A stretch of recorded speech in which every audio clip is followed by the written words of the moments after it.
Buenos días, otra vez con todos. Eh, Vamos a continuar con la clase de metabolismo de lípidos. Siempre tenemos que tratar de recordar algunos conceptos que son importantes. A ver si algunos pueden responder por micrófono o por el chat. ¿Qué serían? Hemos dicho entonces que los componentes importantes de la dieta grasa son los triglicéridos, los fosfolípidos, colesterol libre y colesterol esterificado. Obviamente también hay cantidades de esfingolípidos, pero más se consideran estos cuatro. De estos cuatro, ¿cuál es el más abundante en nuestra alimentación grasa?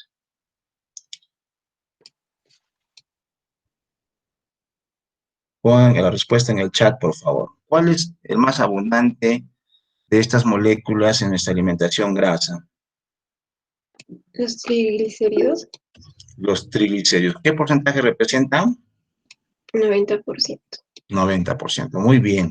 Y también miren, hay ácidos grasos saturados e insaturados que pueden formar parte de estos triglicéridos porque sí se presentan, hemos dicho, en nuestra dieta, en nuestra alimentación, ¿no? Muy poco está como, digamos, ácidos grasos, muy poco. La mayor parte está como triglicéridos. ¿Y cuáles son los ácidos grasos saturados más abundantes en estos triglicéridos?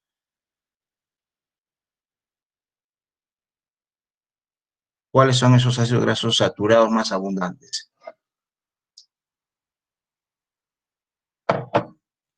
Hemos dicho, son dos, ¿verdad?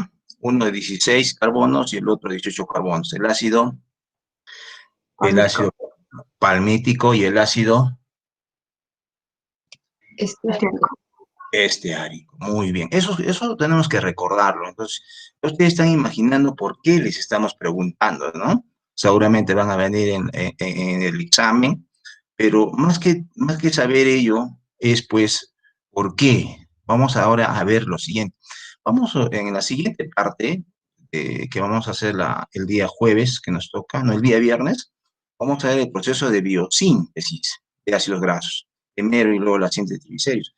Vamos a ver entonces allí de que el ácido palmítico es el que se sintetiza directamente, es decir, a partir de los carbohidratos se va a fabricar grandes cantidades de ácido palmítico y ácido esteárico, ¿no? Un proceso de elongación o alargamiento, y luego que va a formar parte de los triglicéridos. Por eso yo les decía en la clase anterior, si nosotros revisamos los cebos y mantecas o nuestro tejido adiposo, está lleno de triglicéridos. Y esos triglicéridos, si revisamos sus componentes, que son los ácidos grasos, los más abundantes van a ser el ácido palmítico y el ácido esteárico. Incluso se señala que es mucho más abundante el ácido esteárico de 18 carbonos que el ácido palmítico. Eso es dentro de los ácidos grasos saturados. Sin embargo, también ustedes han revisado las funciones que tienen algunos ácidos grasos insaturados, que son muy importantes, ¿cierto? Es el ácido linoleico y el ácido linolénico. ¿Se acuerdan? Que a ellos los hemos denominado ácidos grasos esenciales, ¿verdad? ¿Por qué? ¿Alguien me puede decir por qué se llaman esenciales? Porque debemos consumirlos. No podemos sintetizarlos. No podemos sintetizar.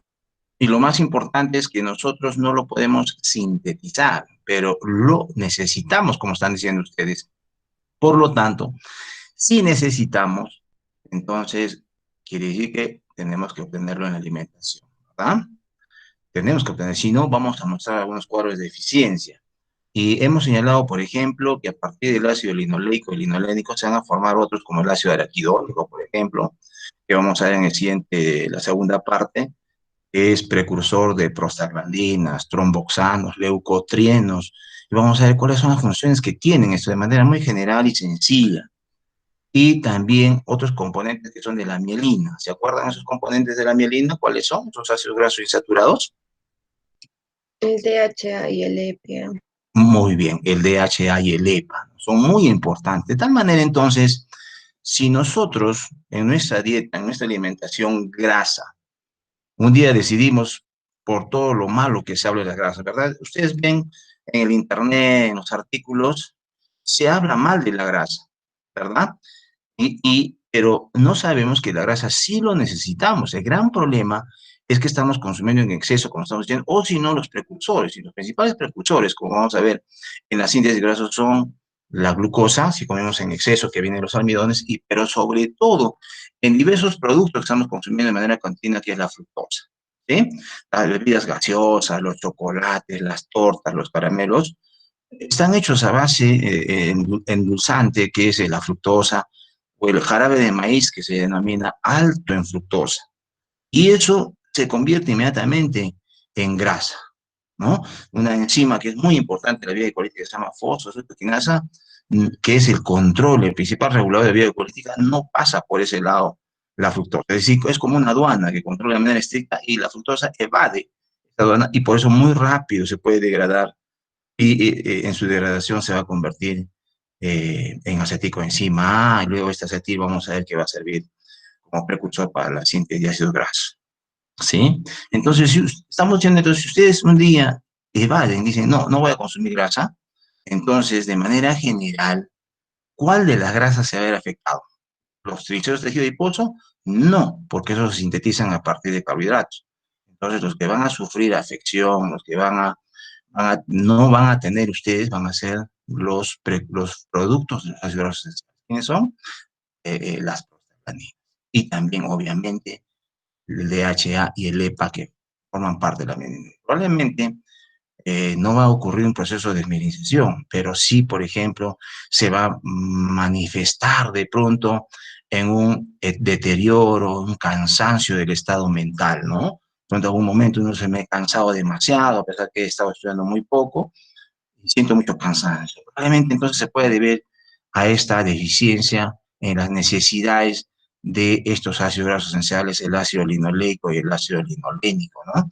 Es muy difícil de mostrar, pero debemos de pensar entonces por estos conceptos bioquímicos, si eso se necesita como precursores para la síntesis de prostaglandinas y estos que son el EPA y el DHA, entonces nosotros debemos de saber que ellos van a ser afectados, los triglicéridos, los lípidos que están formados de DHA y EPA, o los que vayan a ser producidos a partir de prostaglandinas, ¿no? Van a verse afectados, pero no los triglicéridos, porque los triglicéridos igual se van a sintetizar. Y otra cosa que es importante también, y de pronto al revés, ¿no? Ustedes, entonces yo he dicho en ese momento, ustedes han decidido no comer grasa, sí carbohidratos. Entonces van a verse afectados los ácidos grasos o los productos de los ácidos grasos esenciales. Al revés.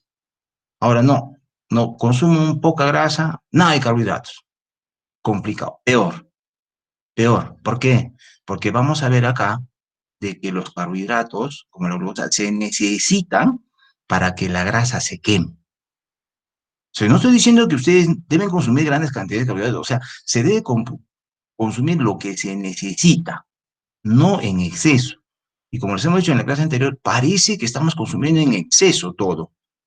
Y eso está afectando entonces para que se pueda depositar mucha grasa en diversas partes, sobre todo en el tejido adiposo. Como he dicho, es factor de riesgo prácticamente para todas las enfermedades. Entonces, como siempre, tenemos que tener una alimentación balanceada. Y sobre todo, tenemos que cuantificar qué vamos a comer y cuánto vamos a comer. Caso contrario, miren, simplemente se va a acumular. Y la forma como acumula mucha energía el organismo humano es en forma de triglicéridos en el tejido adiposo. Entonces, miren, en el caso anterior nos hemos quedado y retornamos un poquito de que los triglicéridos que hemos consumido en la dieta, bueno, van a ser absorbidos y van a otra vez a formarse o volverse a convertir en triglicéridos en acero intestinal. Hemos mostrado entonces que estos triglicéridos por su naturaleza hidrofóbica van a ir juntándose, ¿no? Junto con el otro que es el colesterol esterificado. Miren, hemos mostrado una figura real que se le ha tomado mira, una gota de aceite de oliva y miren, que está formado por triglicéridos con ácidos grasos insaturados. Miren cómo se abrazan los triglicéridos. Es una foto real. Abrazados, miren los triglicéridos, o sea, muy compactados, uniéndose por sus enlaces hidrofóbicos. Entonces, miren, fíjense que el organismo hace todo el sacrificio, como hemos señalado en la clase anterior, para poder ir cortando esto, ¿verdad? Y no pasaba mucho, decíamos, en el estómago, ¿no? Porque como están ellos todos juntos, es difícil que la lipasa gástrica pueda actuar y puede ir cortando. Va a cortar muy poco, ¿no? Señalan 5%. Hay un estudio por ahí que señala hasta 20%, ¿no? Entonces, por eso esta digestión en el estómago va a ser muy difícil. En cambio, vimos también de que donde va a ocurrir la mayor digestión va a ser en el intestino delgado, ¿no? En el yeyuno. ¿Pero por qué? Porque a nivel del duodeno se va a liberar este detergente que es la bilis, que va a convertir a esta gran gota de grasa que está lleno de triglicéridos en pequeñas gotitas que tienen pocas unidades. Y de ese modo, recién decíamos ahí, la lipasa pancreática que actúa en los extremos, en los ácidos grasos que están esterificados en posición 1 y 3, lo va a ir cortando para obtener en mayor porcentaje monoacilgliceroles, ¿sí?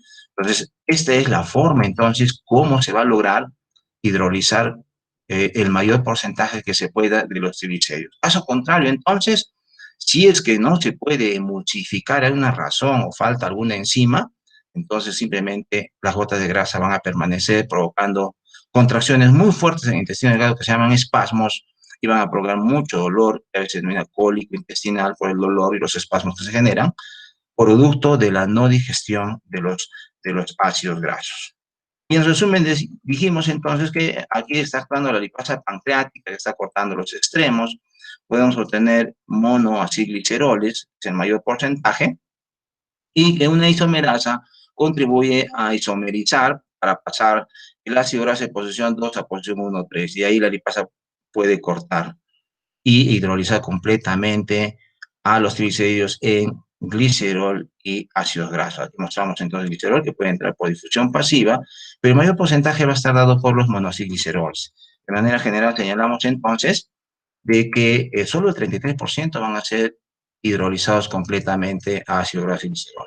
El 67% va a permanecer como monoacilgliceroles y desgliceroles. De estos, el mayor porcentaje, más del 60%, son monoacilgliceroles. O sea, la mayor parte son monoacilgliceroles. Y se ha visto entonces que así puede ser absorbido. El problema sería que no se retire siquiera un ácido graso, ¿verdad? Y también hemos visto lo de la digestión de los fosfolípidos, que es excluyente, la colesterol esterasa que corta el ácido graso. Finalmente, dijimos entonces, todos ellos se van a encontrar en la célula intestinal, ahí se va a volver a formar los triglicéridos, vamos a ver a través de un proceso de biosíntesis de ellos. El colesterol libre se va a unir otra vez con el ácido graso para formar el colesterol edificado, pero todos ellos, por esa naturaleza hidrofóbica, se van a ir juntando en una gran gota de grasa. Obviamente, de esa forma no podrían pasar al agua primero de la linfa y luego de la sangre. Por eso entonces van a formar una cáscara, ¿verdad? Una capa externa que le va a dar hidrofilicidad. ¿Qué quiere decir eso? Que va a ser entonces, va a poder interaccionar con el agua o va a poder combinarse con el agua de la linfa primero y luego de la sangre para poder ser llevado a los tejidos, ¿no? Entonces, estas se llaman lipoproteínas y la que se forma, por favor, en la célula intestinal se llama kilomicrón. Y en el centro, lo que estamos mostrando son los triglicéridos y el colesterol esterificado. Entonces, cuando uno habla de kilomicrones, simplemente son los triglicéridos y el colesterol esterificado que ha obtenido de la dieta, de nuestra dieta grasa. Y la composición que tenga en este núcleo, como vemos aquí en la figura, la cantidad de triglicéridos y colesterol esterificado que tenga acá en este núcleo va a depender de la cantidad de grasa que nosotros comamos en nuestra alimentación, que lo hacemos frecuentemente en la mañana, al mediodía y a veces en la noche. ¿Sí? Pues yo le decía en la mañana, como ayer domingo, si se han comido un adobo, ¿no?, o un chicharrón de chancho, esto debe estar lleno de triglicéridos y colesterol esterificado. Algunos han consumido un desayuno, digamos, alto en vegetales, solamente un jugo de pronto de frutas y un sándwich de pronto de queso nada más, entonces esto va a estar en menor cantidad, ¿sí? Entonces, la lipoproteína que se forma en la célula intestinal va a depender de lo que nosotros consumamos en grasa, ¿sí? Pero frecuentemente casi siempre estamos comiendo bastante grasa y casi siempre el kilomicrón entonces tiene un alto contenido de triglicéridos y colesterol, que va a pasar así entonces a la linfa, luego va a derivarse a la sangre. Entonces va a estar llevando estos kilomicrones, el contenido graso, sobre todo triglicéridos y colesterol esterificado que nosotros que hemos consumido en la dieta. Y también señalamos entonces que es importante que recuerden de que si no hay digestión de estos triglicéridos en general, que es el mayor porcentaje, por eso me estoy refiriendo casi siempre a triglicéridos, Entonces, simplemente va a provocar contracciones muy fuertes del intestino, determinando entonces que si los triglicéridos no se han degradado, vayan a presentarse en las heces. La enfermedad que tiene, en la cual hay presencia de grasa en las heces, se llama esteatoria. Obviamente, de manera natural, es muy difícil que se presente, salvo que uno consuma grandes cantidades de grasa, ¿no? De pronto, tiene que consumir un adobo, se ha consumido dos o un poco más. Ahí sí puede ocasionar. Pero, en general, son tres razones por las cuales se puede presentar esteatorrea. La primera es cuando haya, entonces, enfermedad hepática, en las hepatitis, de cualquier tipo de causa, hepatitis grasa, hepatitis farmacológica, hepatitis alcohólica, hepatitis viral, ¿no? Entonces, miren, ahí el hígado va a descender en sus funciones. Va a haber bajas funciones del hígado y una de las principales funciones que tiene el hígado contribuyendo con la digestión de triglicéridos o en grasa en general es la producción de ácidos biliares, que ya sabemos que participa en la emulsificación. Una no buena emulsificación, mover una mala digestión de triglicéridos. Igual, entonces, cuando hay enfermedades pancreáticas como la pancreatitis o el cáncer pancreático, porque ya sabemos que el páncreas produce tres enzimas, ¿no? La lipasa pancreática, la colipasa y la isomerasa. Y la tercera causa es, pues, obviamente, cuando hay enfermedades intestinales. Si ha habido un proceso diarreico, más o menos moderado a severo, ¿cierto? Por un día, 2 días, ha quedado dañado la mucosa intestinal. Y ahí está ocurriendo la digestión de los alimentos. Entonces va a ser bien difícil. Si bien es cierto, puede procesarse los carbohidratos y van a ver las proteínas, pero las grasas es más difícil, como estamos viendo, digerirlas porque están todas ellas juntas, ¿cierto? Se necesita emulsificar las grasas. Y como el proceso es difícil, a pesar que puede pasar el intestino por la gran cantidad de enzimas, entonces con un daño en la mucosa, producto de una diarrea, va a ser más difícil. Y también puede ocasionar esteatorrea. Entonces tenemos en general ya repartidos, van a llevar a los diferentes tejidos los kilomicrones, la grasa que hemos llevado, que hemos consumido en la dieta. ¿Cuáles son los tejidos que necesitan? ¿Cuáles son los tejidos que necesitan esta grasa? Bueno, va a llegar en primer puesto al músculo esquelético. ¿Cuánto de masa muscular tiene una persona, así como ustedes, estudiantes universitarios, 70 kilos? Más o menos 15 kilogramos, con una actividad moderada. Y la cantidad de grasa que también tenemos es cerca de ese valor, ¿no? 13, 14 kilos. Eso es de manera normal, ¿sí? Tenemos porcentajes de grasa que debemos de tener. ¿Debemos de tener grasa? Sí. Y hemos visto en un cuadro, en una diapositiva anterior, la cantidad de grasa que debemos de tener y si no, se considera obesidad, tanto en varones y en mujeres, ¿no es cierto? Si uno hace la comparación, ¿quiénes tienen más grasa, los varones o las mujeres? Mujeres, ¿De qué porcentaje va? ¿Cuánto es el porcentaje de grasa que debe de manera normal en mujeres? de 20 a 25%. Muy bien, 20 a 25, ¿sí? ¿Cuándo se considera obesidad? Cuando está por encima de 33%. Ya. ¿Y en varones cuándo se considera obesidad? Cuando es mayor a 25%. Mayor a 25%. O sea, nosotros debemos tener el tejido adiposo, ¿sí? Pero no mucho, ¿no? Y está establecido como porcentajes en los estudios que se han hecho. Y entonces la grasa que vayamos nosotros a consumir, al comienzo, cuando lo hemos hecho, se va a ir a depositar al tejido adiposo. O sea, vamos a estar en esa situación. Se almacena y se degrada. Se almacena en el tejido adiposo y se degrada. Pero debemos de mantener esos porcentajes. Eso es lo que nosotros debemos de considerar. O sea, de todas maneras, cuando hemos consumido grasa, la grasa va a ir al tejido adiposo. Ahí va a estar. ¿Sí? Pero nosotros con las actividades que vayamos a realizar, las mínimas, aunque sea caminar, movernos de un lugar a otro, vamos a consumir esta grasa. Pero mientras tanto, entonces, se ha ido a depositar la grasa al tejido adiposo. Pues ustedes tienen que tomar en cuenta lo siguiente, que si nosotros no hacemos algún tipo de actividad física, entonces cuando se está postrado, entonces esta grasa se va a ir acumulando. ¿Sí?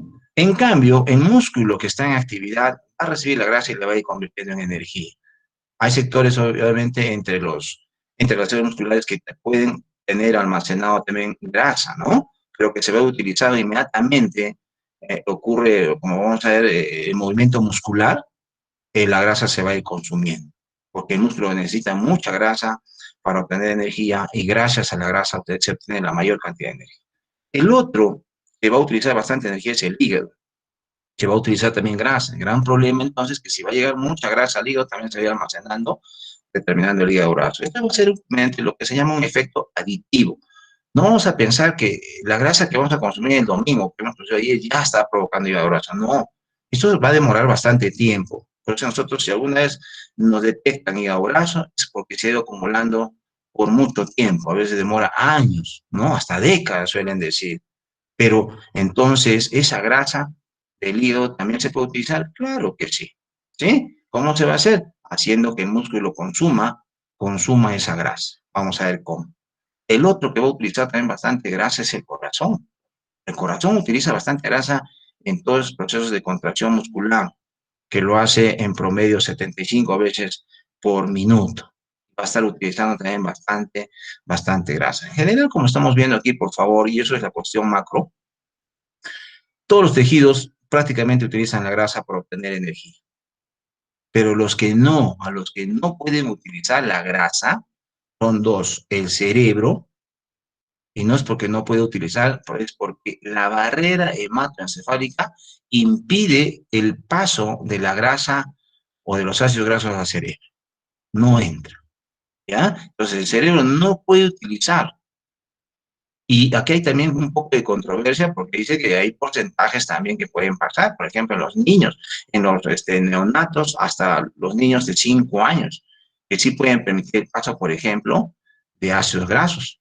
Y también, por ejemplo, hay el DHA y el EPA, ¿no? Hay controversias, obviamente, en los artículos que ustedes van a revisar, pero al menos se considera que un buen porcentaje de grasa o de ácidos grasos, como el DHA y el EPA, pueden entrar al cerebro entre los niños de 0 a 5 años. En nosotros adultos hay un bajo porcentaje, algunos señalan, y otros dicen que nada, ¿no? Entonces, esto falta investigar, todavía falta investigar. Pareciera que sí, porque si nosotros consumimos, por ejemplo, pescados que están hechos a base de DHA y EPA y nos ayudan a mantener la actividad cerebral, parece que sí está ingresando entonces estos ácidos grasos al cerebro, porque el DHA no nos va a servir de mucho para el resto de tejidos.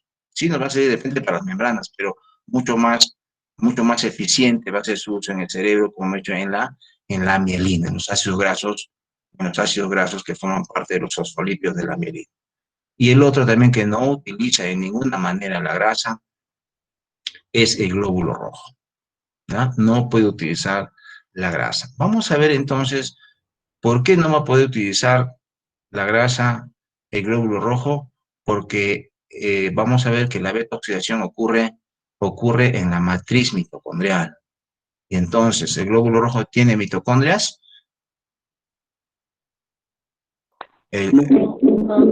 No tiene, ¿sí? Entonces, es muy fácil deducir, se dan cuenta, por qué no el glóbulo rojo. Entonces, como estamos diciendo, en general, todos los tejidos utilizan los ácidos grasos como fuente de energía, pero hay quienes utilizan mucho más, ¿sí? Y de hecho, ustedes van a acordar siempre, el músculo esquelético son 15 kilogramos. Los que hacen actividad física intensa, fisiculturistas, tienen más, no pueden llegar a 25 hasta 30 kilos, miren, de masa muscular, ¿verdad? Entonces, este es el que utiliza mayor cantidad de energía a partir de la grasa. Le sigue el corazón, el hígado, y en el tejido adiposo más bien se va a almacenar. Entonces, es lo que tenemos que saber. Entonces, cuando hemos consumido la grasa, va al almacén, que es el tejido adiposo, va al músculo esquelético y cardíaco, parte un poco se puede almacenar, también en el músculo muy poco, y en el hígado. Y va a llegar el momento entonces ahora que nosotros vayamos a utilizar. Esto va a ocurrir, miren, la llegada de la grasa en el estado bien alimentado, o sea, cuando hemos consumido el alimento. Y tenemos que esperar entonces a entrar en ayuno corto o en ayuno para que esta grasa pueda ser utilizada. Entonces, esto está ocurriendo en el estado bien alimentado, va a ocurrir la digestión, ha pasado los triglicéridos en la lipoproteína que se llama kilomicrón y ha sido llevado a estos tejidos. Vamos a esperar entonces, esto va a ocurrir, vamos a imaginar ahora en el desayuno, ¿sí? Entonces, va a pasar el desayuno en 2 o 3 horas, dependiendo de la cantidad. El desayuno generalmente es menos tiempo, ¿no? 2 horas, que se llama el estado postprandial, hasta 2 horas. Y de ahí vamos a entrar en ayuno, porque se van a disminuir los niveles, va a estar controlado sobre todo por la glucosa. ¿Sí? Disminuyen los niveles, empiezan a disminuir los niveles de glucosa y se van a activar. Ustedes quiero que me digan, por favor, porque lo han visto eso en el metabolismo de carbohidratos, ¿no? La glucosa regula la liberación de insulina. ¿En qué células? Lo tenemos aquí. ¿Cómo se llama este órgano? Páncreas. Tiene una sección endocrina o un sector endocrino que está en la parte marginal, ¿no es cierto? Células alfa, beta, gamma y delta, y la porción exocrina en la parte central para la liberación de las enzimas. Hemos visto ya en los lípidos la lipasa pancreática, la isomerasa y la colipasa. Pero en la sección endocrina están células importantes que se llaman células beta, ¿cierto? Que cuando está elevado los niveles de glucosa en la alimentación, libera la insulina. ¿Sí? Eso está bien. Eso está ocurriendo cuando hemos consumido entonces nuestra grasa, los carbohidratos en general. Pero ahora hemos entrado en ayuno corto. Y vamos a suponer las 9 de la mañana, no vamos a consumir nada. Ya hemos tomado desayuno temprano, como lo he hecho yo también. Entramos en ayuno corto, entonces ya, como no está llegando la suficiente cantidad de insulina a las células beta del páncreas, ya no se libera insulina. ¿Quién va a sensibilizarse ahora? Las células alfa. ¿Sí? ¿Qué van a liberar las células alfa? ¿Cuál es la función de las células alfa del páncreas? La producción de glucagón. Entonces se va a ir liberando el glucagón. ¿Por qué? Porque no está llegando la suficiente cantidad de glucosa. ¿Sí? Ahora bien, ¿qué otras células van a ser sensibles? Porque no está llegando glucosa, se está depletando las glándulas suprarrenales, la corteza suprarrenal. ¿Qué hormonas producen? Una importante es la adrenalina. Así tenemos que empezar. Entonces, porque esas son las respuestas que tiene el organismo.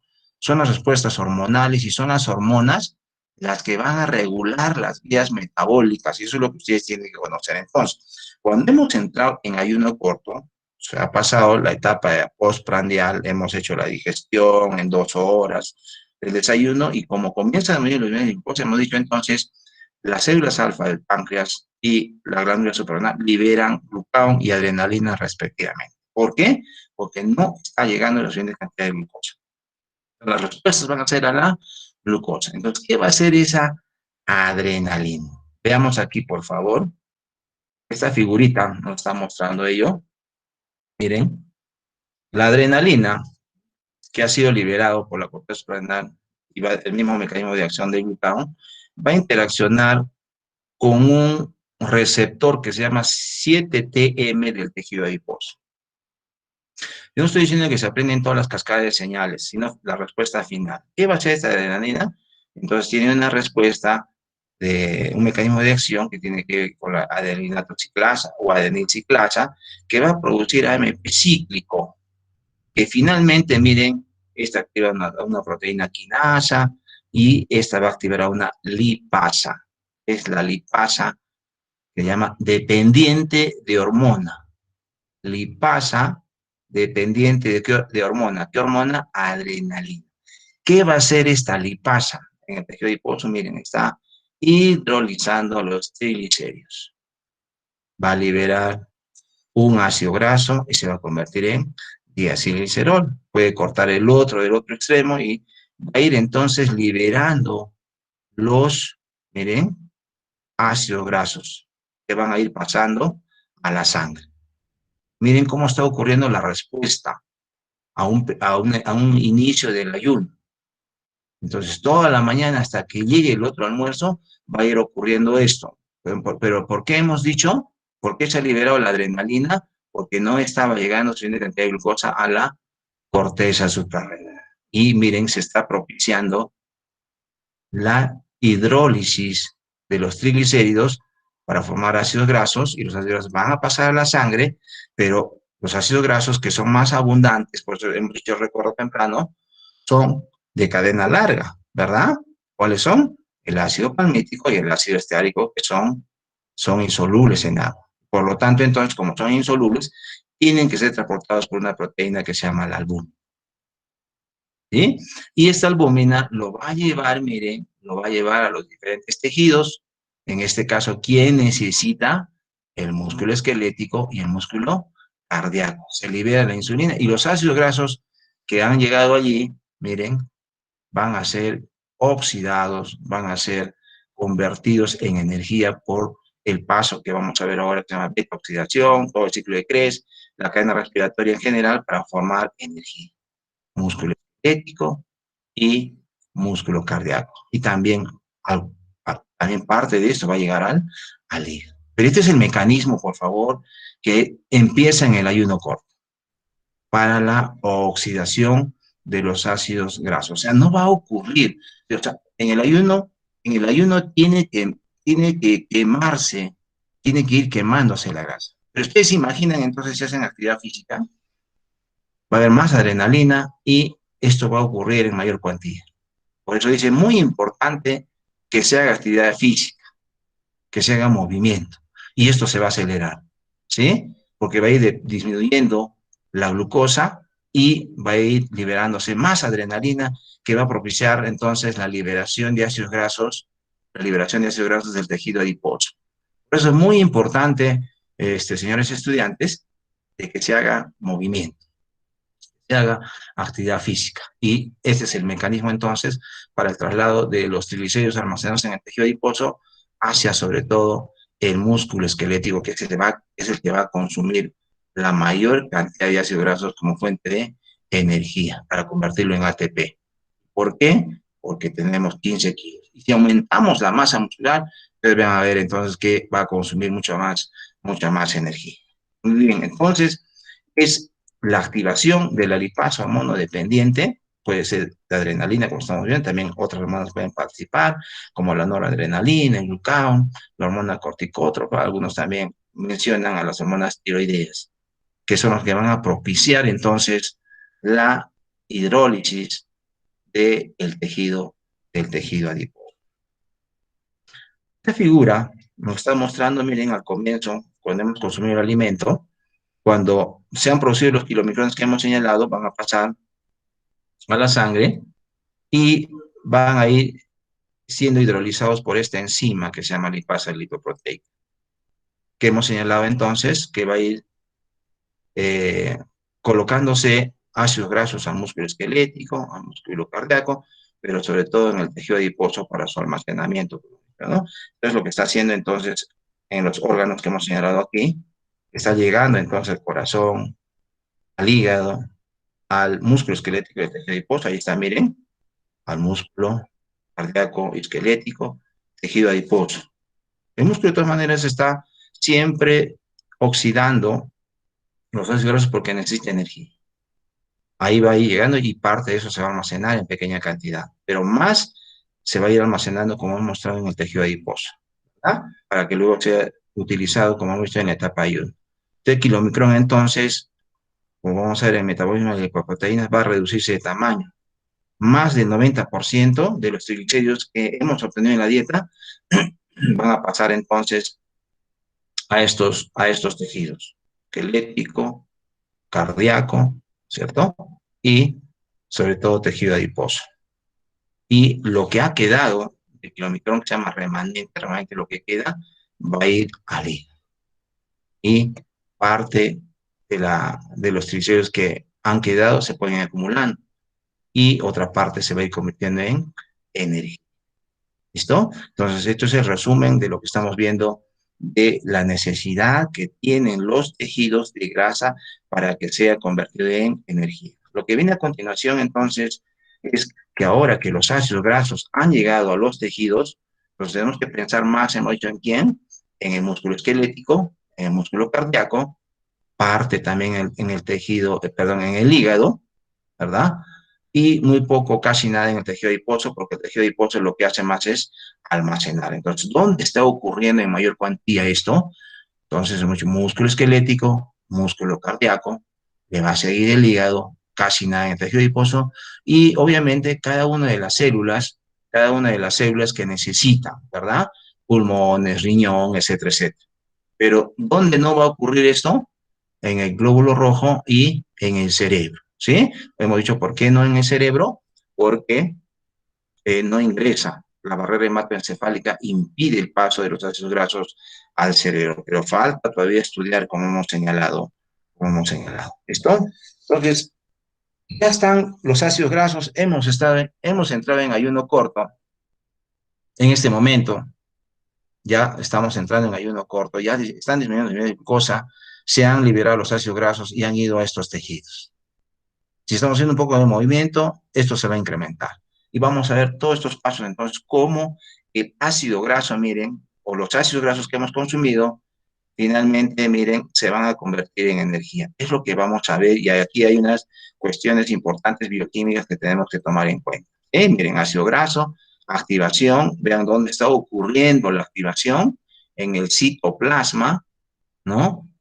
Se va a activar, uniéndose a la coenzima A, luego se van a unir a la carnitina, y la carnitina propicia el ingreso a la mitocondria, luego otra reacción que va a volver a liberar el ácido graso a la coenzima A, luego va a ocurrir la beta-oxidación, se va a formar aceticoenzima A, y esta va a ingresar al ciclo de Krebs para formar ATP, o si no, se va a convertir en cuerpos cetónicos. Veamos entonces esta degradación de ácidos grasos. Entonces, el primer paso en esta degradación, que ya sabemos en qué órganos están ocurriendo de manera intensa, consiste en lo siguiente. Primero, el ácido graso tiene que activarse. ¿En qué consiste la activación? En la unión del ácido graso, fíjense, ácido graso a la coenzima. ¿Qué cosa es activación? Unión del ácido graso a la coenzima. Pongo yo así porque está haciendo alusión a cualquier ácido graso. Pero ¿cuáles son los ácidos grasos que más están participando en esta beta-oxidación, en esta degradación? El ácido palmítico y el ácido esteárico. Tenemos que pensar también en eso que está ocurriendo así, en mayor porcentaje, ¿sí? Entonces, como pueden ver, hay dos reacciones aquí. La primera es la unión con el ATP, para formar así la AMP y pirofosfato, y luego la unión a la coenzima se libera el AMP y ya tenemos el ácido graso activado. Aquí hay un grupo de enzimas que se llaman así coenzimas sintetasas. Pero ¿cuál es lo más importante que hay que recordar de esta activación? Primero, miren que se utiliza un ATP directamente. O sea, si estamos diciendo que el ácido graso sirve para formar energía, entonces miren, aquí estamos utilizando un ATP. Y ustedes recuerdan también, comparándolo con la vía glucolítica, en la vía glucolítica también, para formar esos dos ATPs netos, en total se producen 4, pero como se utilizan en dos reacciones, hay que pagar esos 2, pero tenemos una producción neta de 2. Pero vamos a ver aquí cuánto es de producción neta. Lo estamos viendo directamente, está utilizando un ATP. Y miren, aquí también se considera un ATP porque el pirofosfato se va a hidrolizar con una pirofosfatasa, pero se consideran que aquí se han utilizado 2 enlaces de alta energía o 2 ATPs, ¿sí? Entonces, para que un ácido graso se active, se necesitan 2 ATPs. Entonces, estos ATPs que nos estamos prestando inicialmente, luego los tenemos que pagar para poder saber cuánto es la producción neta de ATPs que vamos a tener. Entonces, todos los ácidos grasos se tienen que activar. Eso primero, ¿ya? Todos los ácidos grasos que se van a convertir en energía tienen que activarse. En este caso, estamos hablando que los ácidos grasos de cadena larga se van a activar en el citoplasma. Usted es la parte de la mitocondria, la parte inferior, y aquí es el citosol o citoplasma. Entonces, los ácidos grasos de cadena larga se van a activar en el citoplasma.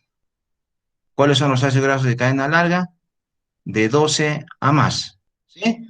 12 ácido láurico, 14 ácido mirístico, 16 ácido palmítico, 18 ácido esteárico, 20 ácido araquídico y así, ¿cierto? Begémico, lignocérico, eso ustedes lo conocen. Entonces, esos ácidos de cadena larga se activan en el citoplasma.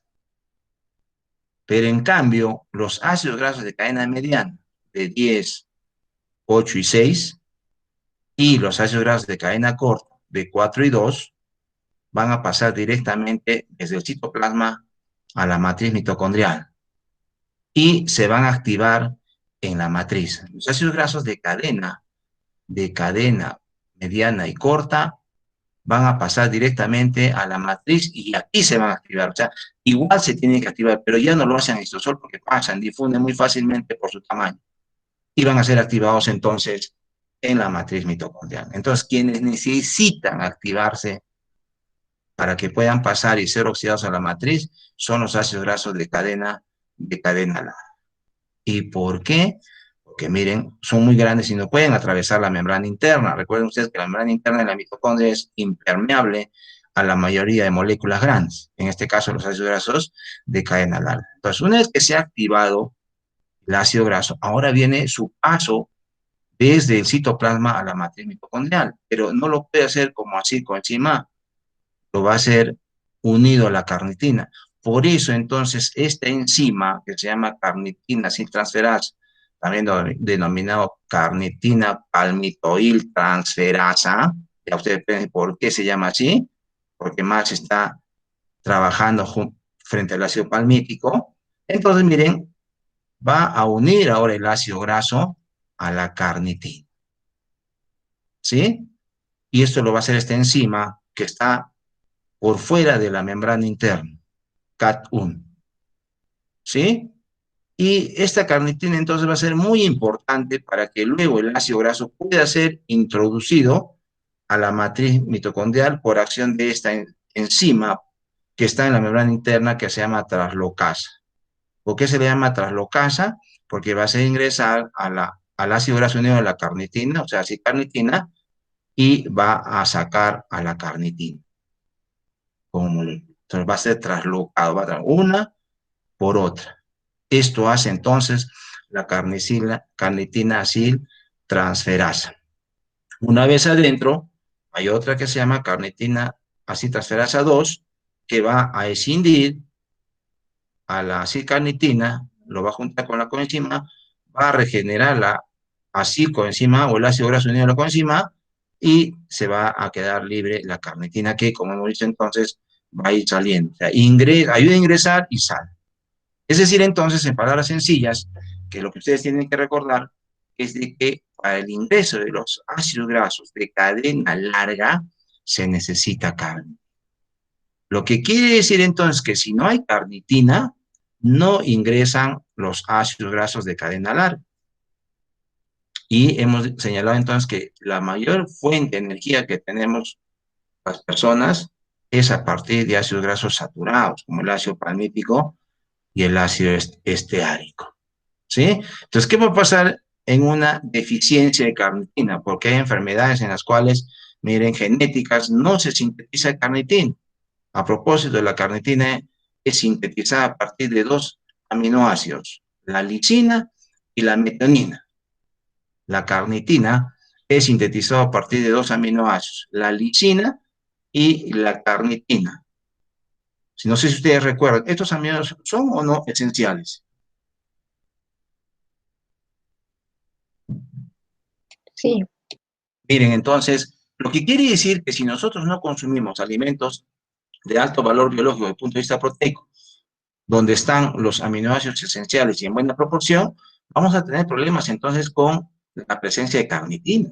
Y como su nombre dice, carnitina ha sido obtenida al comienzo, en investigaciones hace muchísimos años, a partir de la carne.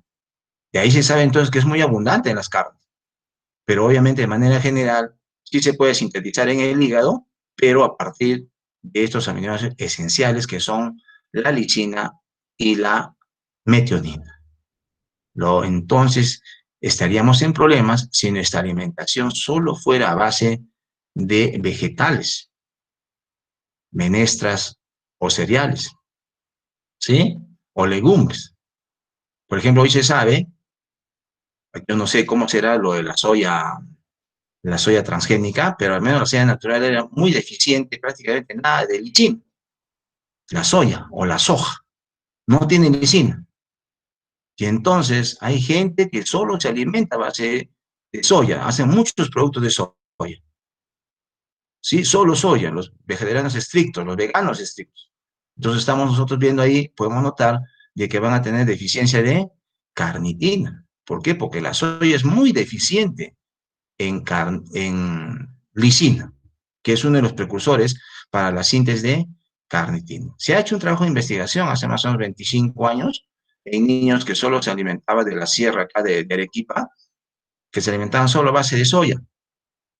Y una de las pruebas que se ha hecho es el esfuerzo físico en niños.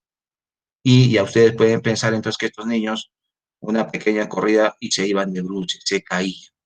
¿Sí? Pues con eso se ha demostrado entonces efectivamente que la alimentación solo a base de soya determina entonces la falta de carnitina, porque hemos dicho al comienzo entonces que a partir de los ácidos grasos se tiene la mayor cantidad de energía. Estamos entonces viendo en estas reacciones previas, antes que la grasa se convierta en energía, se necesita de carnitina para que el ácido graso pueda ingresar a la matriz mitocondrial.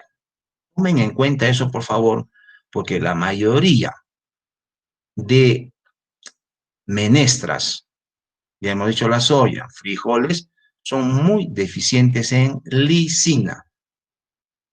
¿Ya? Son deficientes en lisina. Entonces, tienen que ser complementadas, por eso, la alimentación con menestras, ¿no? Tiene que tener algún alimento con proteína de alto valor biológico. Por eso ahora se estila, ¿no es cierto? Cuando se comen frijoles, bueno, de repente con un pescado frito, ¿no? O hasta con un huevo frito va a ser suficiente. Pero hay que ponerle proteínas de alto valor biológico, si no vamos a estar muy deficientes, porque a veces de repente consumimos un tipo de alimentación, hacemos un poquito de actividad física y nos sentimos muy cansados y a veces no logramos explicar por qué sentimos eso, ¿sí? ¿Por qué? Entonces tenemos que revisar nuestra dieta, tenemos que revisar nuestra alimentación. Y ahora que estamos aprendiendo bioquímica, entonces ver esto, ¿sí? Buscar entonces información. ¿Por qué? Porque de pronto no se está sintetizando la suficiente cantidad de carnitina. Sí estamos consumiendo carbohidratos, sí estamos consumiendo grasa, pero no estamos consumiendo los precursores de carnitina que están en las proteínas de alto valor biológico, como son las carnes y derivados. ¿Listo? Muy bien, entonces ese es el traslado o el ingreso del ácido graso a la matriz mitocondrial por la necesidad de carnitina. Pero hemos dicho, los ácidos grasos de cadena mediana y corta han pasado directamente aquí y las acilcoenzima sintetasas que están en la matriz para ácidos grasos de cadena corta y mediana las van a activar. ¿Sí? La cosa es entonces que todos los ácidos grasos que hayamos consumido en la dieta van a estar activados en la matriz mitocondrial. No olvidar entonces, solo se necesita carnitina para los ácidos grasos de cadena larga, de 12 carbonos para más. ¿No? Entonces ya tenemos el ácido graso activado dentro de la matriz mitocondrial. Allí entonces va a pasar por una serie de reacciones. Son 4 en total. Fíjense, por favor. Tenemos la participación de estas 4 enzimas, así coenzima deshidrogenasa, que cataliza la primera reacción de oxidación. Luego, coenzima hidratasa, de hidratación. Luego, el 3L hidroxicoenzima deshidrogenasa, también de oxidación. Obviamente, los cofactores se reducen, pero los intermediarios se oxidan. A partir de 3L hidroxicoenzima se forma cetoacidocoenzima.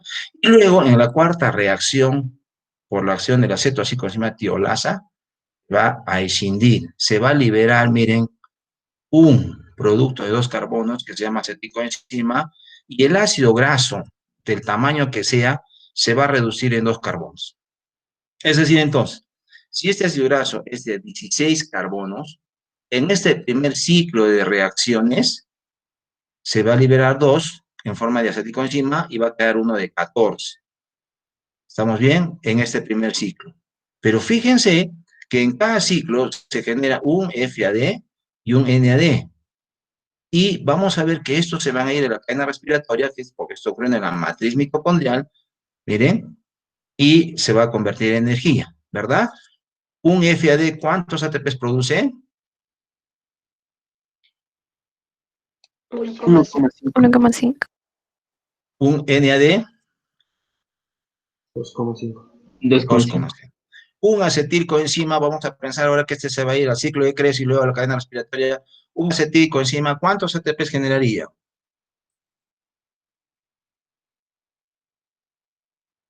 con la participación del ciclo de Krebs y la cadena respiratoria. ¿Cuántos ATPs generaría un acetil? 10 ATPs. 10 ATPs. Veamos entonces que apenas ha ocurrido, miren, un ciclo de reacciones donde se ha reducido el ácido palmítico de 16 en uno de 14 y ya produce un aceticoenzima, ya tenemos 10 más 1,5 más, perdón, 1,5 más 2,5, 4 más 10, 14 ATPs.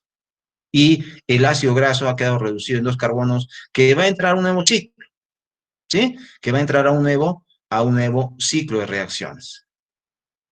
Entonces, miren, esto está ocurriendo en nosotros, con los ácidos grasos, como vamos a ver. Pero lo que tenemos que señalar aquí, miren, que hay enfermedades en las cuales hay deficiencia o carencia de la cicoenzima deshidrogenasa en la primera reacción para ácidos grasos de cadena media. Y ocurren, miren, más o menos, dentro de las enfermedades raras, 1 cada 14.000 nacimientos y son enfermedades ligadas al cromosoma X. ¿Qué quiere decir cuando son ligados al cromosoma X? Que solo lo padecen los varones y no las mujeres. Y obviamente ustedes pueden imaginar que si se están oxidando aquí para obtener energía, lo que más se va a gastar, ¿qué cosa es? Glucosa. Porque no se está utilizando estos ácidos grasos que forman parte también de nuestra dieta, pero de cadena media y corta, ¿verdad? Entonces, por eso los pacientes que padecen de esta carencia de acetocoenzima deshidrogenasa van a cursar con hipoglucemia e hipocetonemia, porque vamos a ver por qué hipo. O sea, van a tener menos cantidad de cuerpos cetónicos, porque vamos a ver que el acetocoenzima es precursor de cuerpos cetónicos.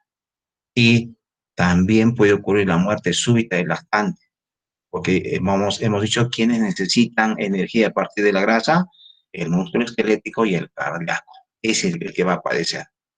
¿Cuál es el tratamiento? No puede entrar en ayuno estos pacientes. ¿Sí? Entonces son enfermedades raras, pero existen, como estamos diciendo, por deficiencia de esta enzima, así coenzima deshidrogenasa, pero para ácidos grasos de cadena media. Entonces, miren, aquí es lo que hemos señalado entonces, que los que no necesitan de carnitina para ingresar son los ácidos grasos de cadena mediana y de cadena corta.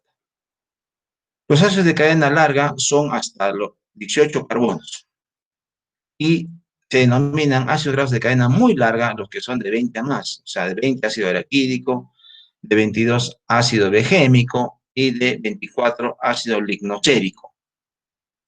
Y estos se van a oxidar en los peroxisomos.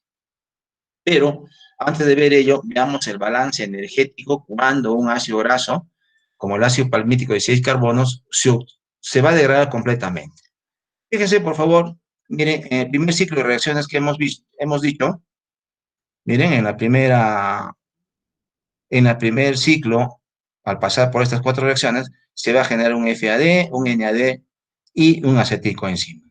Y hemos dicho entonces, el ácido graso 16 se va a reducir a 1 de 14. Y se va a volver a ingresar a este ciclo. Seríamos entonces la segunda vuelta, donde se va a generar otro FAD reducido, NAD reducido y otro acetocoenzima, ¿sí? Entonces ahí va a quedarse de 12.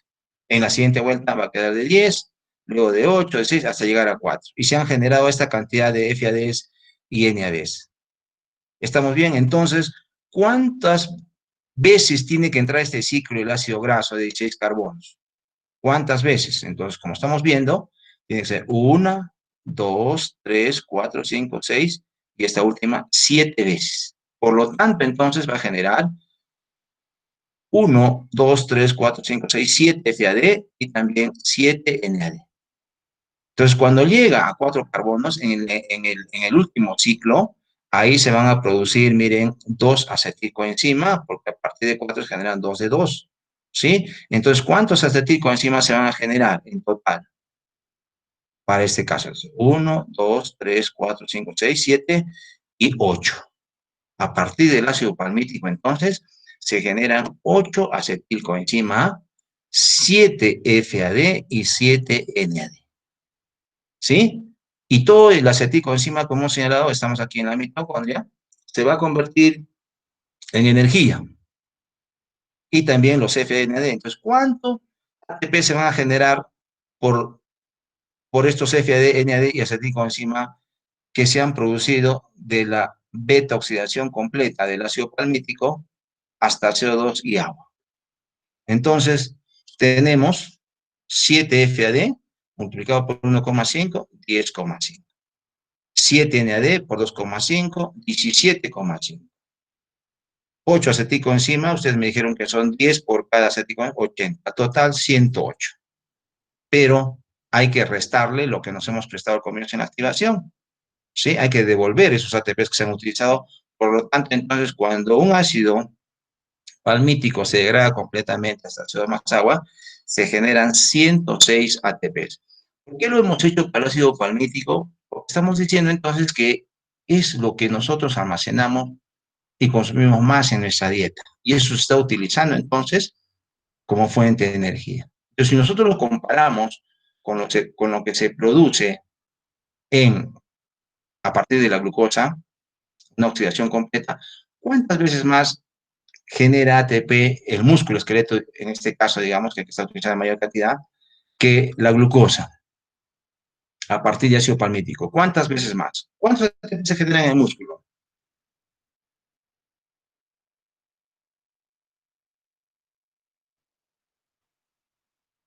A partir de glucosa.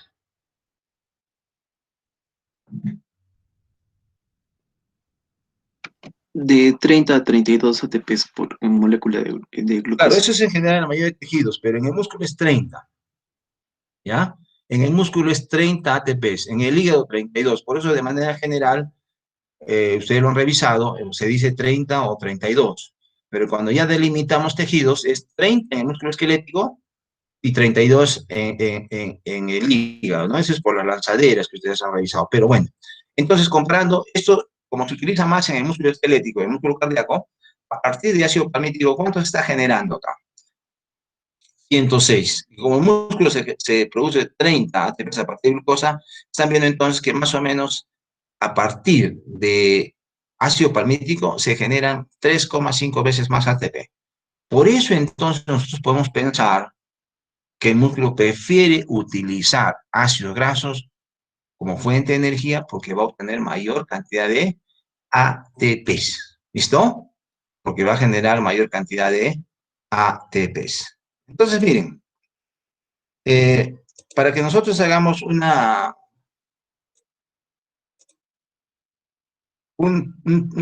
pequeño ejercicio, pero rápido, con la ayuda de ustedes, al comienzo nos hemos puesto un enlace que lo tienen ahí, 654, por favor, no sé si podemos ingresar. Es un jump para poder hacer un ejercicio. Ahí intenten entrar, por favor, a ese enlace. Pueden ingresar.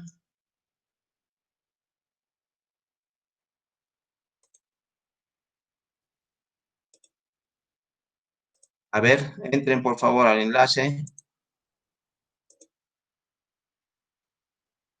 Pueden ver esta. Ahí está, Nicole Pollet. Listo. Ya están dibujando, Meiji. Vamos a generar más páginas, los que no. A ver, lo que vamos a hacer el siguiente ejercicio, por favor, dejen de jugar rapidísimo. Me van a escribir ahí, como yo estoy viendo ahí estoy viendo sus direcciones, en la parte superior pueden ver, van a calcular así, por favor, cuántos ATPs se generan. A ver, anoten ahí, por favor, aquí con el T, podemos escribir. A ver, por favor, pongan, miren, cuántos, rapidísimo, pero tienen que demostrar ATPs se producen a partir del ácido esteárico.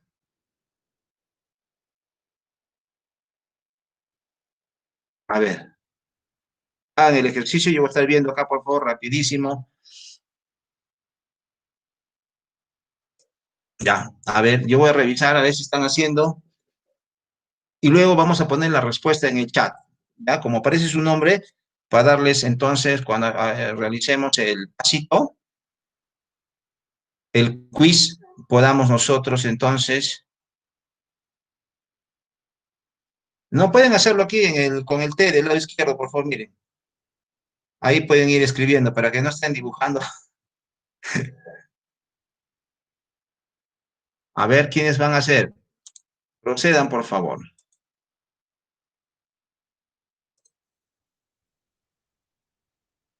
Estamos revisando entonces quiénes están trabajando. Vamos a generar más páginas rápido, por favor. Tenemos 2 minutos más.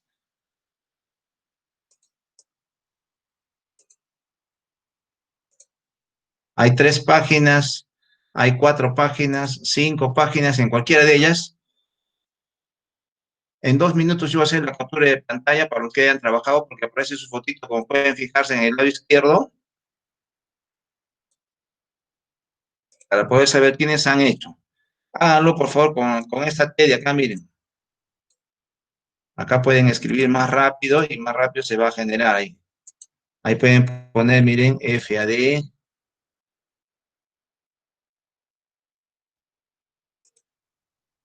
¿Ya?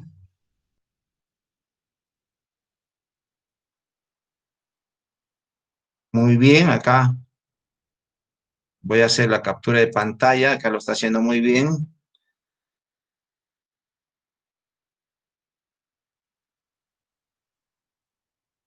8 por 1,5, 12, 8 por 20, 9, 90, 122, 120. Muy bien. Ya pongan esa respuesta, por favor, en el chat. Pero déjenme hacer la captura de pantalla de las personas que han hecho así en vivo. Ya. Listo. Vamos a cerrar, ¿ya? Voy a hacer otra captura más. A ver, por favor.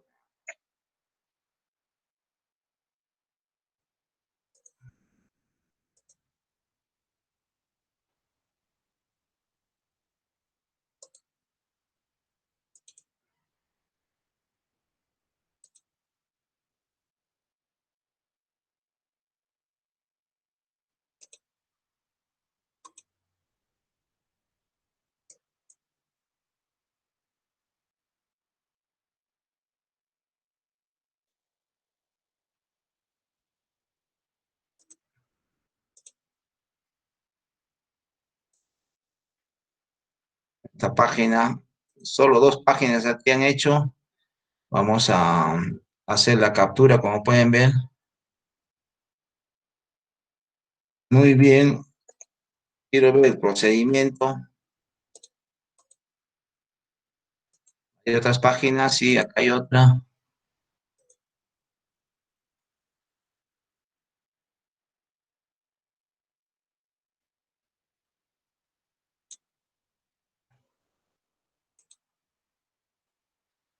Las otras páginas, por favor, aquí hay otra. ¿Quién está haciendo acá? Ya. La fotito, muy bien. Aparece su carita ahí abajo, como pueden fijarse.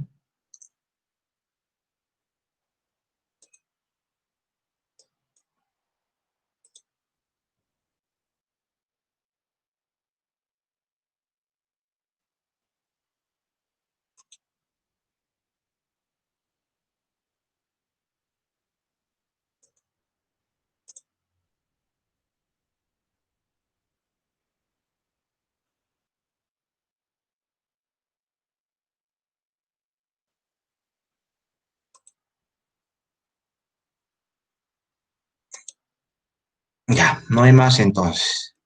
Listo, vamos a cerrar. Ya lo he copiado ya todo, no se preocupen.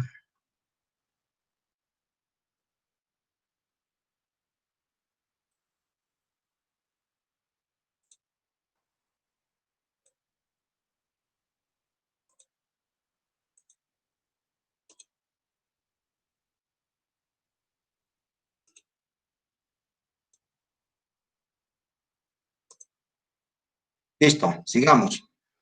Entonces, miren, como ven, está bastante sencillo, fácil saber el balance energético.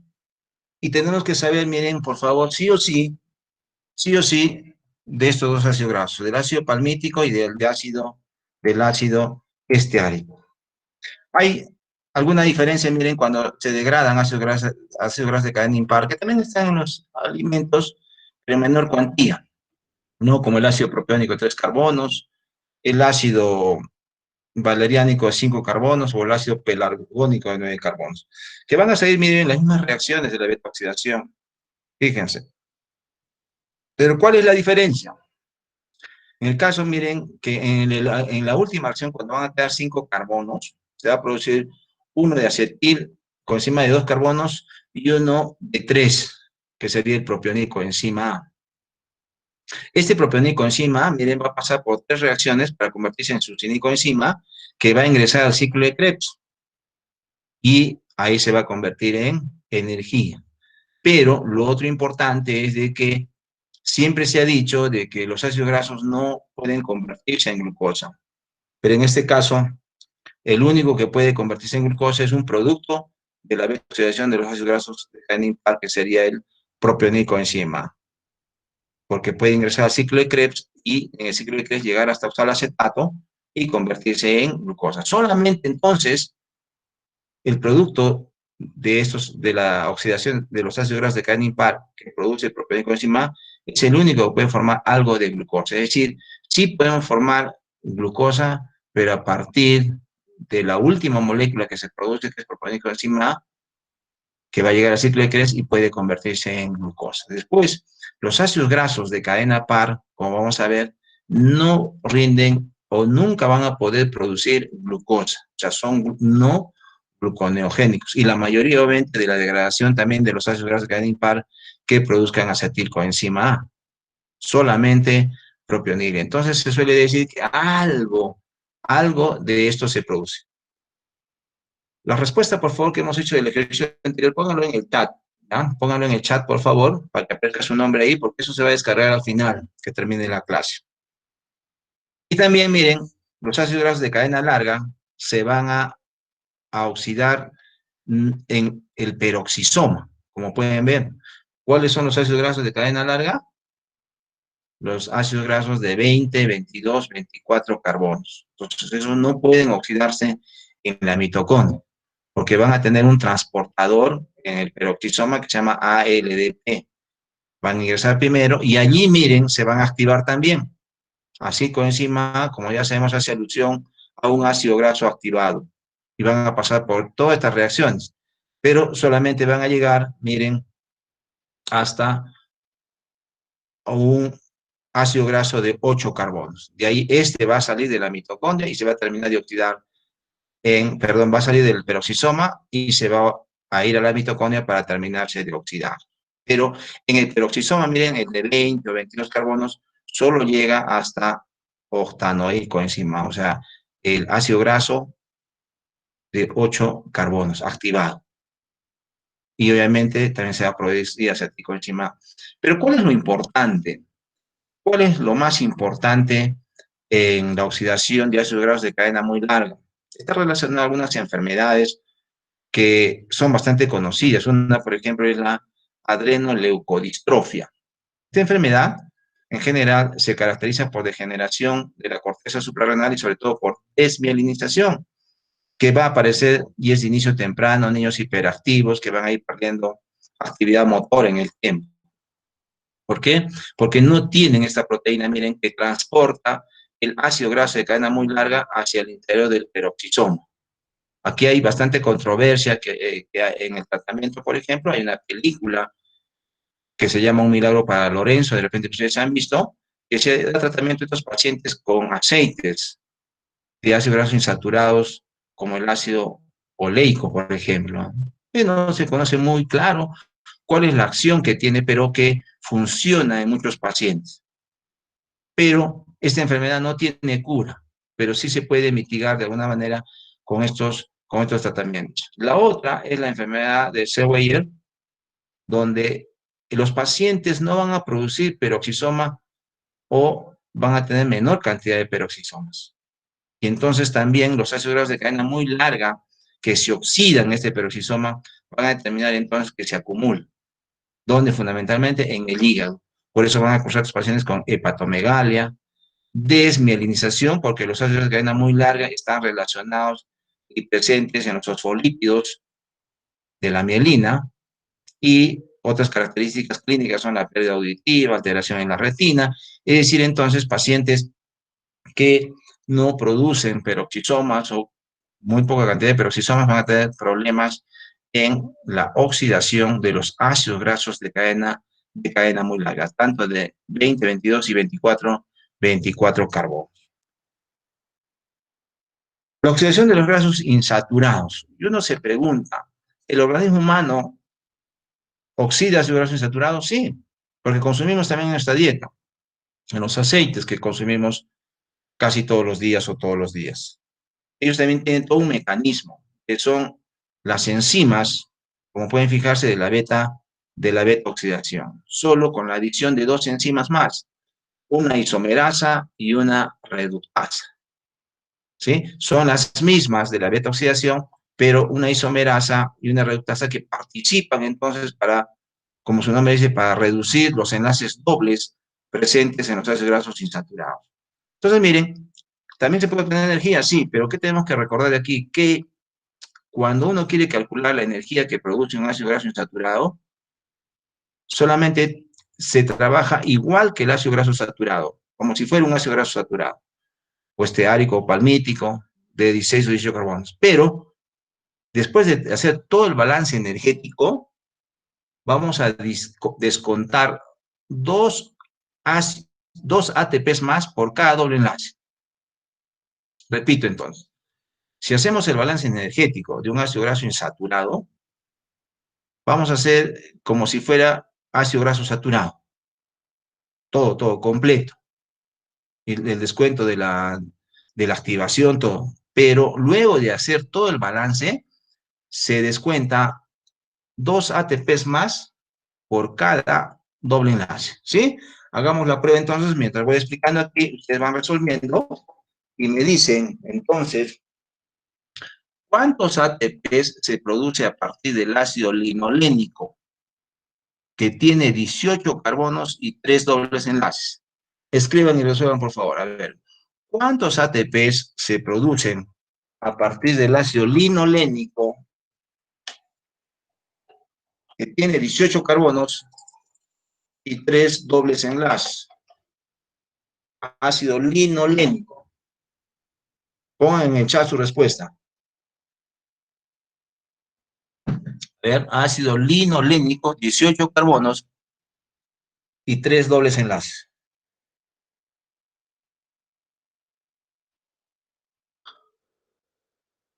Dos minutitos.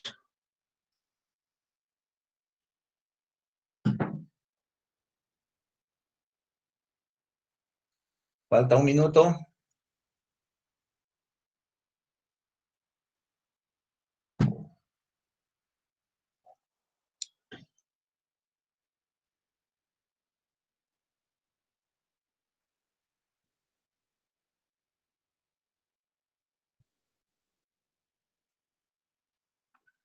Faltan segundos.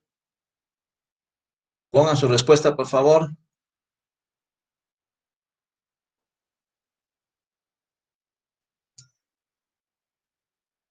52 personas. Listo, voy a cortar con la X.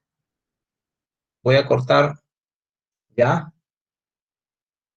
Todavía falta segundos.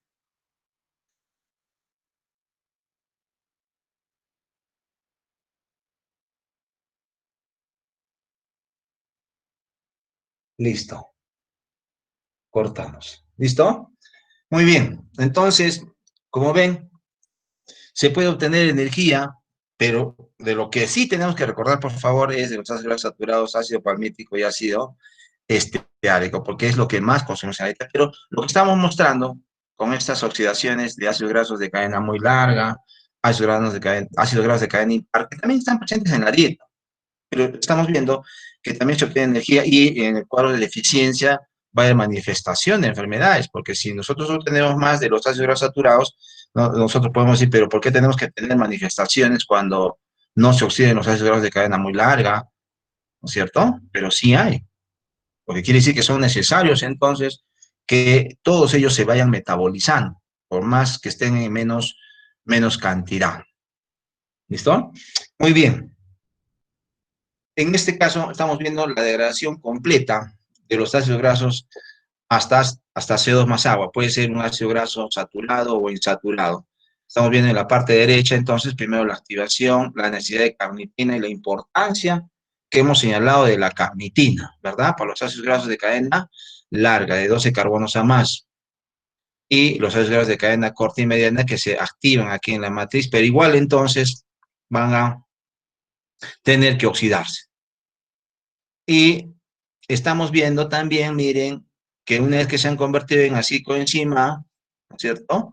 Perdón, en acetilcoenzima, este acetilcoenzima va a ingresar al ciclo de Krebs, que ya conocemos, generando los equivalentes reductores, 3-NAD, FAD, GTP, que en total ustedes me dijeron aquí se generan 10 ATPs. Estos equivalentes reductores, estamos viendo aquí entonces, van a ingresar, van a entrar los electrones a la cadena respiratoria mitocondrial, a través de reacciones de óxido de reducción, para entregarle entonces al oxígeno, que es el aceptor final de electrones, y esta se pueda convertir en agua, y acoplado a esto se forme ATP.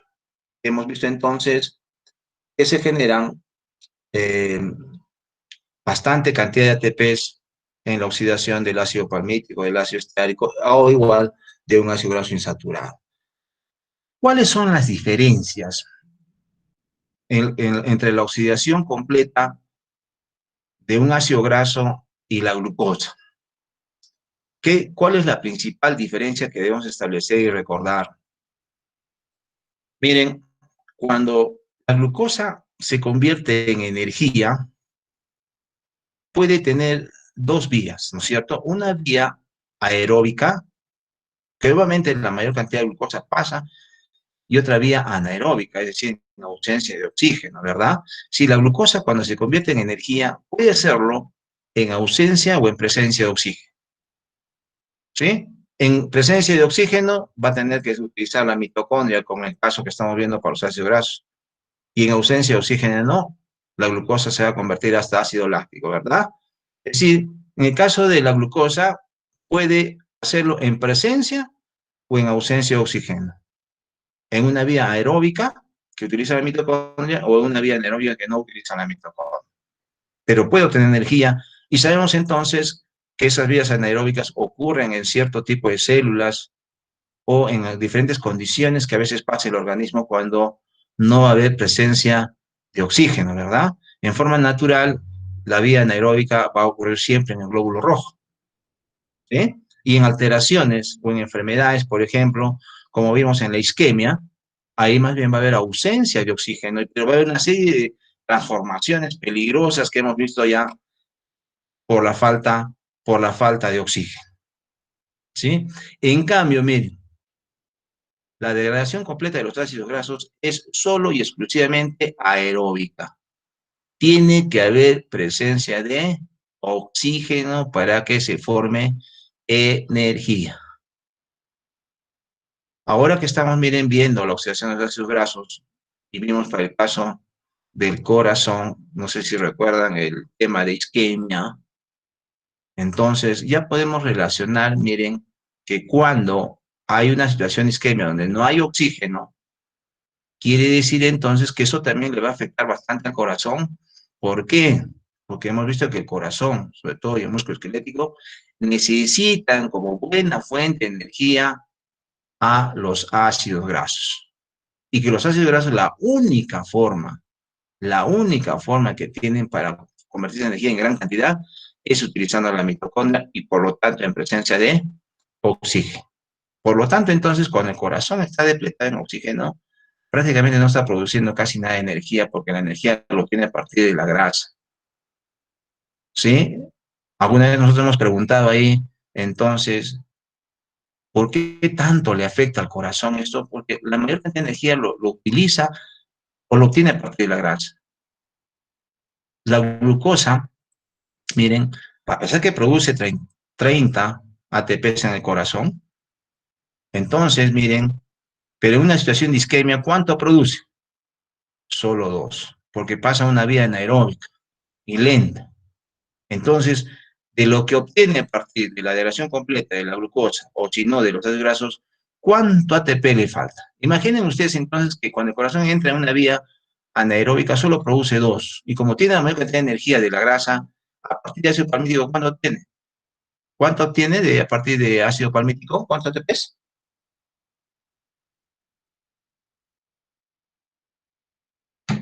¿Cuánto calcularon? 106.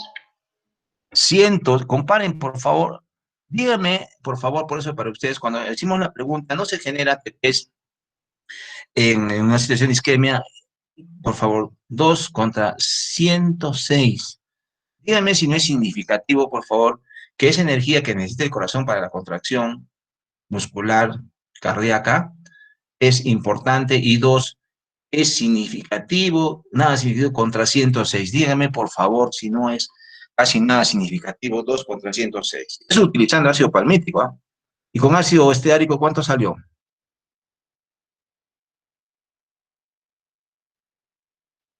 ¿Cuántos ATP se generan con ácido esteárico? 120. 120, señorita. Comparado con 2, ¿es o no significativo?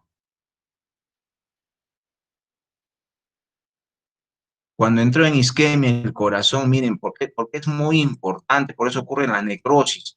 Y inmediatamente, si inicia isquemia, ya están muriendo las células. ¿Por qué? Porque no se produce energía. Y como estamos mostrando aquí, la mayor cantidad de energía se obtiene a partir de la grasa. Y solo comparando ácido palmítico, ácido esteárico, 106 y 120 ATPs, comparados con 2. Miren, el corazón, cuando estaba funcionando de manera normal, a partir de ácido palmítico, 106. Y a partir de glucosa en situación aeróbica, 30, 32, 30. Y cuando entra en isquemia, solo 2. Y los otros que se producían por grasa que podrían obtenerse, nada tampoco. Si imaginen ustedes una glucosa que haya entrado a formar energía y un solo ácido palmítico, vamos a poner 1,1, sería en total 136, ¿no? 136. Y en isquemia ya no puede degradarse el ácido graso, porque no hay oxígeno, la glucosa entra en una vía anaeróbica, solo 2. ¿Le va a servir eso al corazón para seguir funcionando? ¿A cada cardiocito? No, pues por eso mueren las células. Por eso mueren, empiezan al comienzo a morirse las células, por necrosis, porque no hay ATP, que lo tiene mayormente a partir de los ácidos. Ya después, miren, hemos visto ya la activación de la santina deshidrogenasa, convertirse en santina oxidasa, ya ni hablar que va a ampliarse ya los sitios de muerte celular con la producción de especies reactivas de oxígeno, anión superóxido, peroxinitrito, hidroxido, todo eso que lo hemos visto en ese taller. Y es muy importante entonces, como se llama la presencia de oxígeno, pero estamos viendo ahora para la mayor producción de ATP. De pronto no lo van a recordar, chicos, las cantidades que se producen, como lo estoy preguntando, de ATPs a partir de ácido palmítico y ácido estéarico, pero tienen que saber esto, que tejidos como el corazón, que son muy sensibles, necesitan mucha energía a partir de la grasa. Pero obviamente, la cantidad de grasa que es suficiente, no en excesos tampoco. Porque vamos a ver en la próxima semana, en el tema de hipercolesterolemia, cómo se va a ir depositando también pues, en los vasos sanguíneos, por exceso. Obviamente también desde el punto de vista genético. Para el día de hoy, que esto es muy importante, miren, hemos visto ya todo, cómo los ácidos grasos necesitan condiciones aeróbicas para generar energía. Para que este ciclo de Krebs siga funcionando, porque miren, el aceticoenzima que se produce cuando vienen ustedes los carbohidratos, necesita de usar acetato. Y esto va a seguir avanzando para generar los equivalentes reductores o formación de GTP, que es equivalente a un ATP, y que estos equivalentes reductores vayan a la cadena respiratoria para que conviertan energía. Pero para que esto todavía siga funcionando, tiene que suministrarse de manera constante los acetato. ¿De dónde va a venir este oxalistato? No lo va a producir, miren, los ácidos grasos. Va a venir a partir del piruvato. El piruvato que viene de la glucosa va a proporcionar el piruvato a partir de una enzima que se llama piruvato carboxilasa. Miren, por favor. ¿Para qué? Para que los ácidos grasos se conviertan en energía. Eso es lo que se conoce, miren, la grasa se quema en la llama de los carbohidratos. ¿Quién es la llama para que esto se convierta en energía? Los carbohidratos, como la glucosa. Tiene que haber una suficiente cantidad de piruvato que viene de glucosa para que vaya suministrando el oxalacetato y pueda convertirse, como estamos viendo, en energía. Caso contrario, miren, la situación se va a tornar peligrosa, porque esto ocurre en situaciones de ayuno.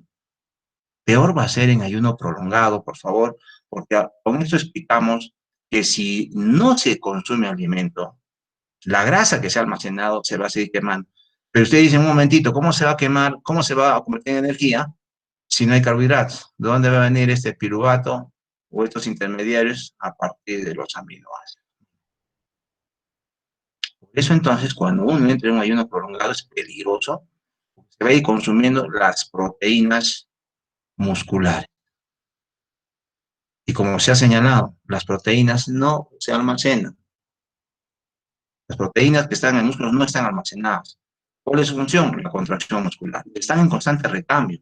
Por lo tanto, entonces tiene que haber un suministro constante de aminoácidos, sobre todo de aminoácidos esenciales en la alimentación. Caso contrario, bien, si se utiliza, recuperar esas proteínas va a ser bien difícil.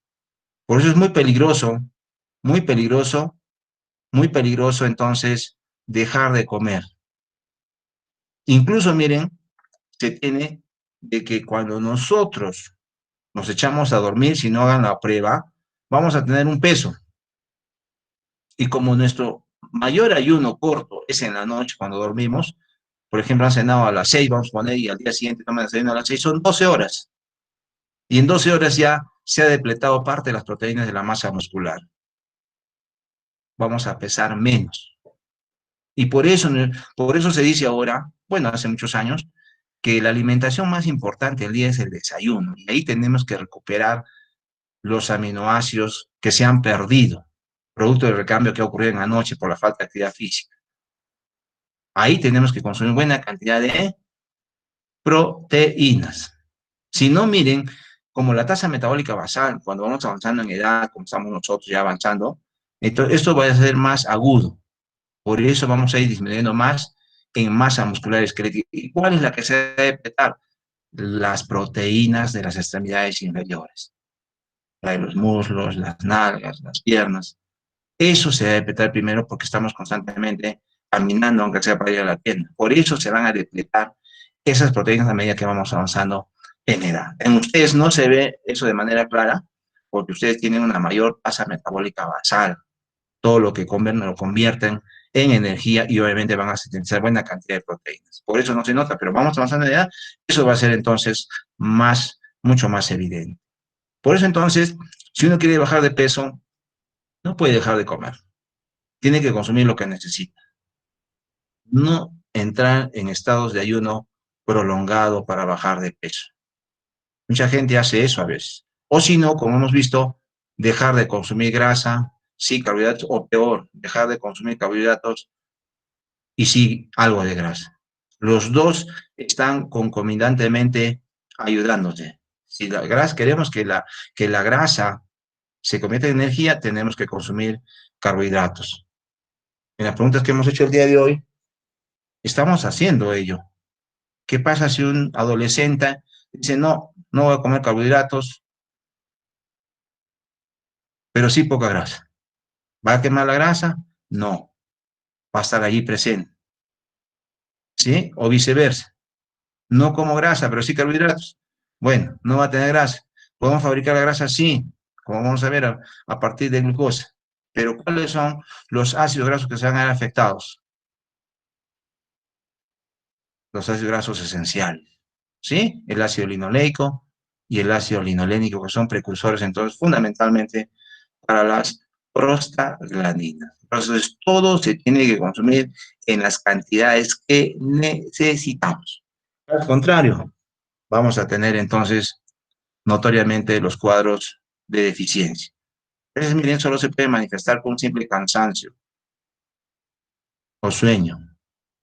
No es necesario tener una patología clara y evidente. Pero solo el hecho, miren, de estar ahorita en casa, y yo no sé cómo estarán en casa, de repente ya están muy cansados, agotados, entonces eso ya es un síntoma de que hay alguna deficiencia, ¿sí? Eso es muy importante que tengamos en cuenta. Los cuerpos cetónicos, miren, son un grupo de sustancias químicas que se van a producir a partir de aceticoenzima. Los precursores de cuerpos cetónicos son las moléculas de aceticoenzima y como pueden ver, se genera mayormente en grandes cantidades a partir de los ácidos grasos. Hemos visto entonces de que el ácido palmítico, el ácido palmítico genera 8 aceticoenzimas, el ácido esteárico 9 aceticoenzimas. ¿Sí? Pero en una situación de degradación de ácido graso no hay problema porque eso se va a convertir en energía. ¿Cuándo va a haber el problema? Cuando se van a generar cantidades excesivas de acetilcoenzima. ¿Y cuándo va a ocurrir eso? Bueno, como hemos señalado entonces en el ayuno prolongado. ¿Sí? Entonces uno dice, ¿por qué se va a generar tanto acetilcoenzima en ayuno prolongado? Entonces, de hecho, cuando vamos a empezar el ayuno, hay algunas hormonas que se van a liberar. ¿Cuáles serán en el ayuno?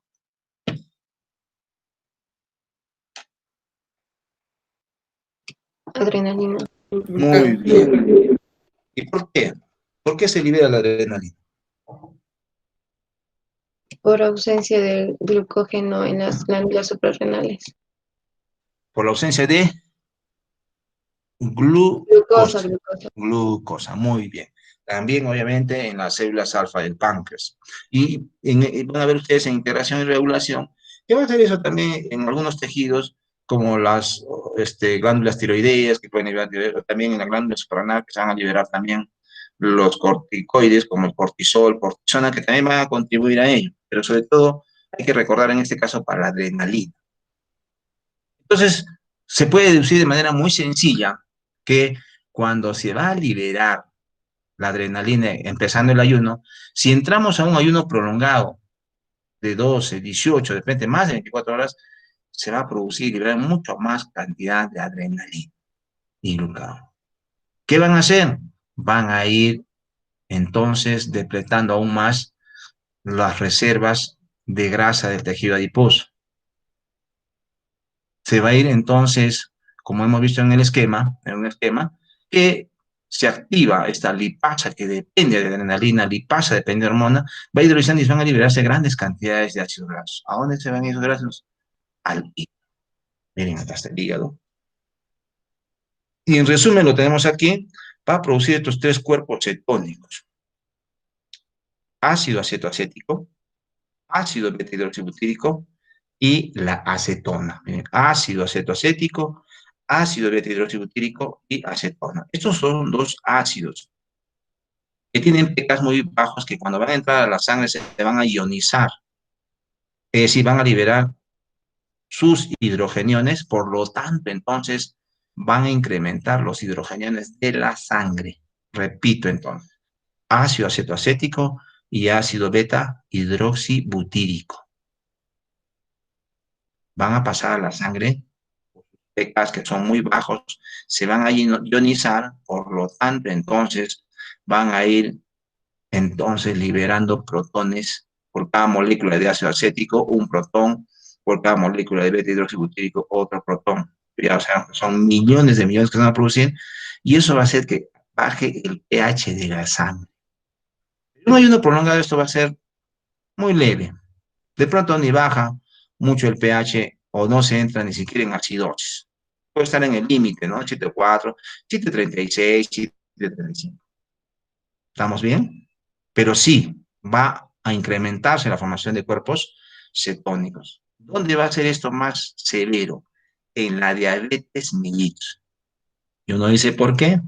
Porque en la diabetes mellitus tenemos de que tipo 1 o no hay insulina, o si es que hay insulina como la diabetes tipo 2, no puede actuar su receptor para insulina, está alterado genéticamente. Por lo tanto, entonces la insulina no puede hacer su mecanismo de acción y como no está regulando la insulina por alteración del receptor o porque no hay insulina, entonces se van a incrementar las otras hormonas que trabajan en contraste en la insulina, que son adrenalina y glucagón. Adrenalina y glucagón. Estos entonces van a activar mucho más la depresión, la degradación de los triglicéridos de tejido adiposo. O sea, se va a producir mucho mayor cantidad, 5 a 10 veces más que el ayuno prolongado. Y se van a producir entonces mucho más también de cuerpos cetónicos. Estos cuerpos cetónicos que se han producido en mucha cantidad, que pasan a la sangre y se ionizan, van a bajar el pH. Ahí sí se va a disminuir el pH. Y a esa situación se va a llamar acidosis metabólica. ¿Quién está produciendo la acidosis metabólica? Estos dos cuerpos cetónicos en el diabético. Ácido acetoacético o acetoacetato y ácido beta-hidroxibutírico o beta-hidroxibutirato. La acetona en el diabético, como es muy volátil, se va a sentir en el aliento. Por eso suele decir entonces que los diabéticos tienen un aliento a manzana, por la volatilidad que tiene la acetona. Va a salir por la vía respiratoria. Pero estos dos cuerpos cetónicos, acetocetato y ácido beta-hidroxibutírico, van a bajar el pH que puede conducir al coma diabético, coma acídico que ocurre en el diabético. Eso es muy importante tener en cuenta, miren, porque esta formación de cuerpos cetónicos solo va a ocurrir en el hígado. Y van a ver ustedes también en un tema final de que los cuerpos cetónicos, el organismo ha encontrado una forma de poder utilizar, a pesar de que se producen grandes cantidades, una buena cantidad también puede ser utilizado en estos estados metabólicos. ¿Quién va a utilizar? El cerebro, corazón y músculo esquelético. Vamos a usar buena cantidad, pero ya se puede imaginar la gran cantidad que está produciendo, determinando entonces que baje el pH. A pesar de eso, entonces, el músculo esquelético utiliza el corazón y el cerebro, va a haber buena cantidad de la sangre que van a determinar que el pH baje. Pero lo bueno es entonces de que es utilizado en mayor cuantía por estos tejidos. Es el ciclo de reacciones. Esta enzima que se llama teoforasa es la importante. ¿Por qué? Porque el hígado que produce los cuerpos cetónicos, miren, no puede utilizar, porque no tiene esta enzima. Pues repetimos, ¿quién forma los cuerpos cetónicos? El hígado. ¿Quién los utiliza? Músculo esquelético, corazón y cerebro, y justo son los que necesitan más energía. Y uno dice, ¿por qué no puedo utilizar el hígado? Porque no tiene esta enzima, y todos estos órganos sí pueden convertir los cuerpos cetónicos a acetocoenzima, y como ya sabemos que la acetocoenzima ingresa al ciclo de Krebs, va a la cadena respiratoria y se va a convertir en energía en forma de ATP. Esto es entonces lo que corresponde a la primera parte de la degradación de los ácidos grasos en general. El día viernes vamos a continuar ya con la síntesis. ¿Listo? ¿Alguna pregunta, por favor? En estos 2 minutos que quedan.